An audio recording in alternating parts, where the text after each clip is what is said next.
Welcome to .NET Technology video series. Today we will understand the concept of assembly structure, or it's known as assembly.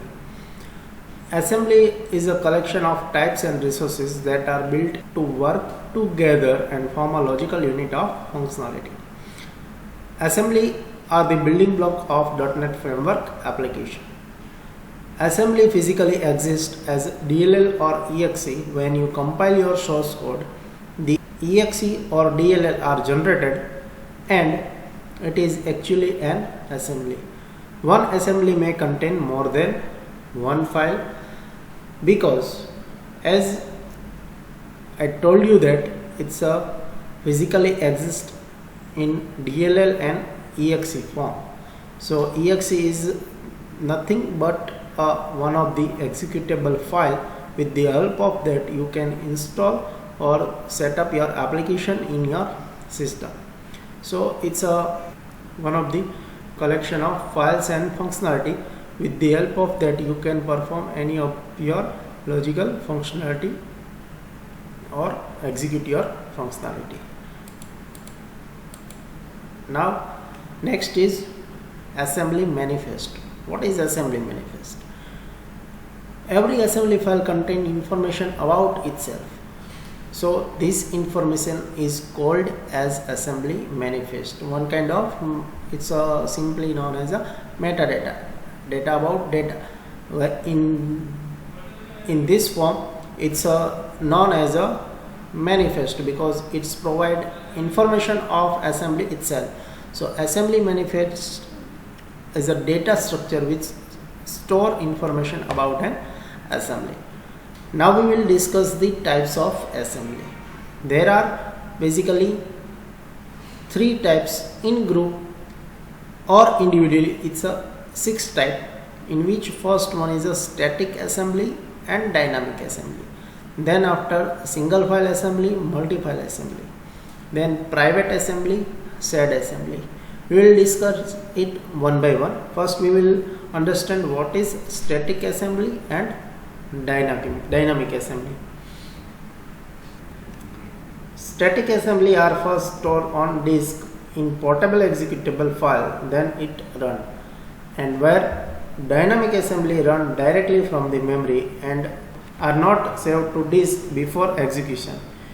You can save dynamic assembly to disk after they have executed. So this is the difference between static assembly and dynamic assembly. First, again I am going to repeat that static assembly are first stored on disk and then after it will run, where dynamic assembly first execute and run, then after it will store in disk. Then we will discuss single file assembly and multi-file assembly. Based on its name, it's easily identify that what is the single file assembly and what is multi-file assembly. A single file assembly contains all the required information in single package.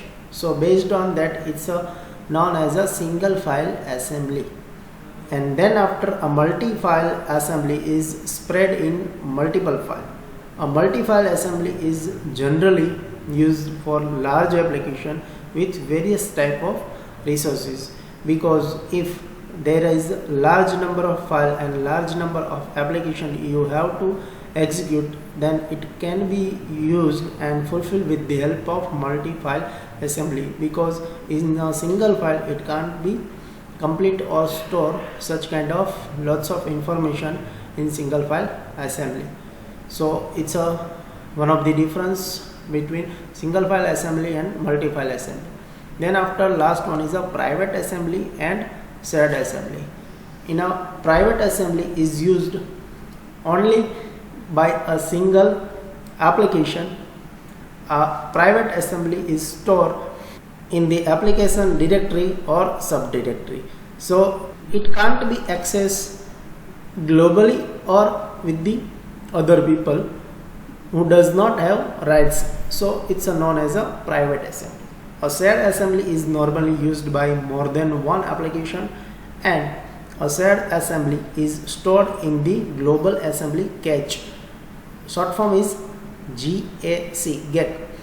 So with the help of that you can access SAD assembly from anywhere. So this is the fundamental of assembly structure, and also discuss we have types of assembly, what is assembly manifest, and we today understand the concept of basic assembly structure, and also it's a simply known as a assembly. I hope you understand the concept of assembly. Thank you for watching this video.